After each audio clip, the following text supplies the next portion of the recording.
Oiê, vem tocar citar comigo? Esse foi o dia de workshop, que podemos chamar de imersão, sobre tapetes indianos no Ateliê Petrópolis, em São Bernardo. Tivemos a experiência completa, com comidas, bebidas e até músicas da cultura indiana.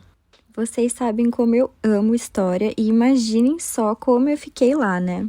Essa é a Sarita, o pai dela veio da Índia e trouxe com ele os tapetes indianos. Pudemos ver um pouco de como eles são confeccionados e da história deles também. Inclusive teve sorteio e eu ganhei! Ainda rolou uma participação no podcast. E agora eu vou deixar vocês ouvindo quem realmente sabe tocar.